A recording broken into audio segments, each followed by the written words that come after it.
Welcome,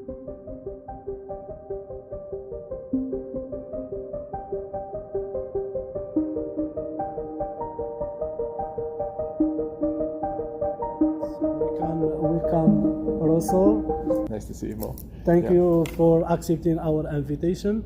So before we start our interview, can you introduce yourself to our audience? Sure, I'm Russell Willms.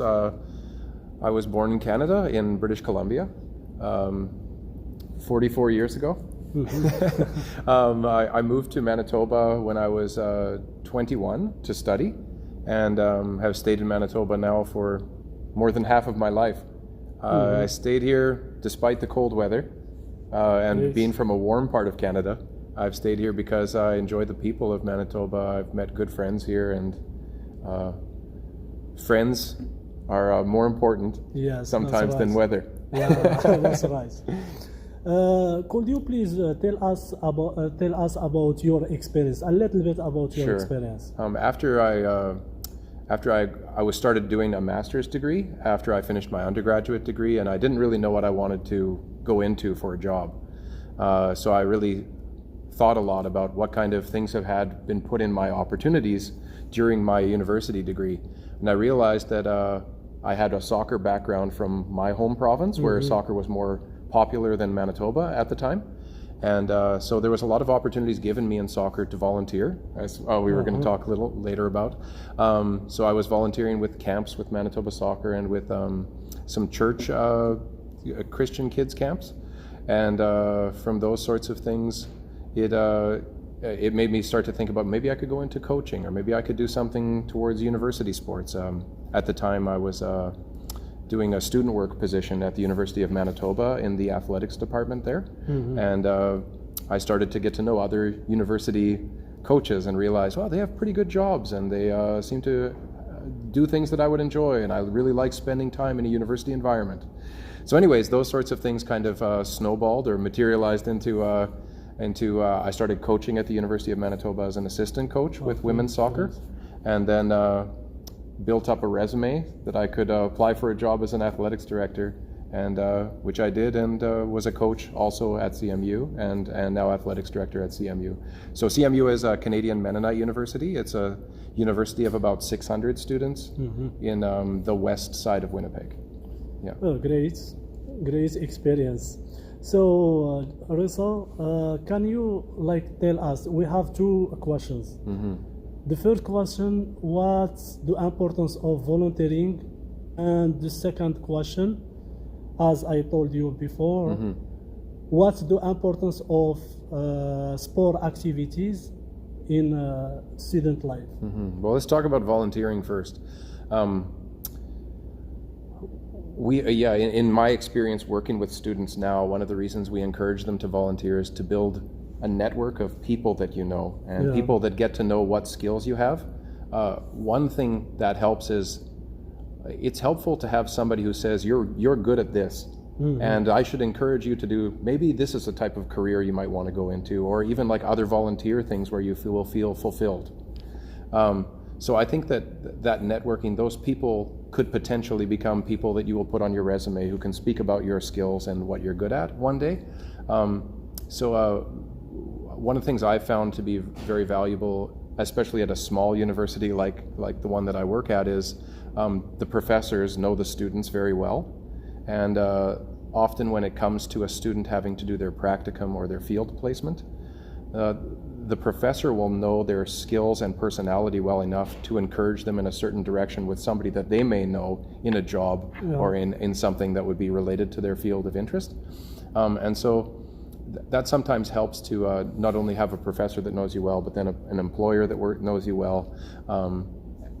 And they often, as I've seen some of my soccer players who have gone on to graduate 5 and 6 years ago, it ends up putting them in a placement or a job where they feel well connected and something that they're passionate about. Yeah, so I think that volunteering really helps with that. It gives you a really good sense of where do I fit, what do I enjoy. I think one of the things that people would hate to do is to go on and do a certificate, diploma, degree, finish it, start doing that job and say, oh, I don't really like this at all. Yeah, that's right. And so the opportunity to volunteer, to find out what do you really like, it helps you find out where you fit so you can enjoy your occupation. Yeah. And how about sport activities? So tell you about my experience here and knowing a little bit more by being an athletics director about other universities as well in Winnipeg. We have a very large university in Winnipeg at University of Manitoba, perhaps like 30,000 students, have a big fitness center and a lot of varsity teams. I attended a meeting on recreational sport and opportunity for fitness and recreational sport at University of Manitoba, and they talked about the percentage of students that they'd like to have involved, and I think that number was something like 18% of their students are involved in activities that go on campus. It's a large number of people if you think about 18% of 30,000. But once I thought about that number ourselves, where we're a university of just 600, and I realized that our varsity athletes that are doing practices every day, and practicing 5-6 times a week, if you include games days, that's 20% of our student body because it's almost 100 people. And so we have 20% that are really involved in that sort of thing. But at the same time, as an athletics director here, I also have to be aware of what opportunities do we provide for the other 80% of the student body, and how do we get them to be active, and why should they be active? And so a lot of the things we've been learning recently as mental health has become more of a prominent topic of conversation around universities, and something, especially in student life at universities, that we're very concerned about, like students not being depressed and not being overwhelmed with stresses of exams and the stress of trying to figure out what am I going to do after university, and even like the relational stresses of I'm single and I'm 25 and where will I find a spouse, or am I interested in finding a spouse? So all those sorts of things that really burden the minds of students while they're trying to do well on exams. So trying to provide opportunities for them to have like social recreational sport is important, but also independent sport where it can be things like lifting weights or running on a treadmill or running outside or going cross-country skiing, or these sorts of activities. Or it could be things like playing broom ball or playing soccer or playing these sorts of things recreationally. So at large universities like University of Manitoba, Red River College, University of Winnipeg, somewhat, I think there are intramural sports, which are for anybody that you don't have to try out for them. You sign up for them and you can participate once a week to play a game, and it's social recreational fun. The one negative of our university is we're too small to have those things, because you require 40 people to be free at one class period once a week, and we don't have that because there's classes running all the time. And so that's something that we struggle with a little bit here, of trying to find opportunities for all the students, and we encourage, we do happen to be in a really nice area of the city for being outdoor. It's just you have to be pretty brave to be outdoor on days in December, January, February. So I think it's important that students that do get involved in recreational opportunities for their own clarity of mind. I think that as an exercise person that runs a lot myself, I find that the moment after I've exhausted myself is the moment where my mind really has the most clear thought, and a place of I find it like I'm in a place of spiritual peace when I've exhausted myself. And I think it's an important activity for people to do. Thank you so much. Thank you for this information. So I have the last question. Sure. You said at the first that you live at British Columbia, right? Yeah. So if we want to compare the two cities, like Winnipeg and British Columbia, what's the difference between those two cities? So interesting. So I grew up in a town called Kelowna. So Kelowna was about 40,000 people when I was last living there.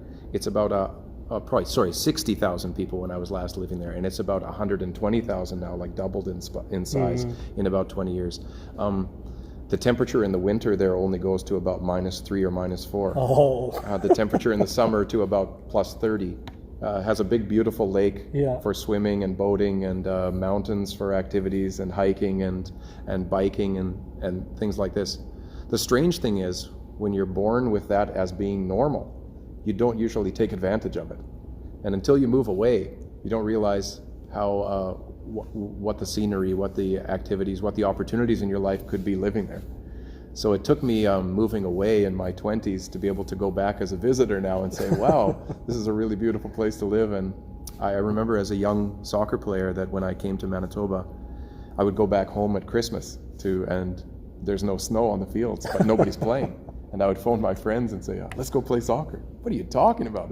It's 0 degrees outside. Yeah, but there's no snow.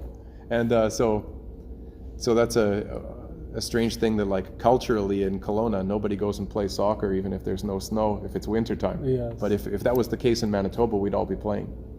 Yeah, that's right. Yeah. So thank you so much, Russell, for accepting our invitation. Thank you for watching this video. Don't forget to subscribe, share, and like this video. Thank you so much, and Assalamu alaikum.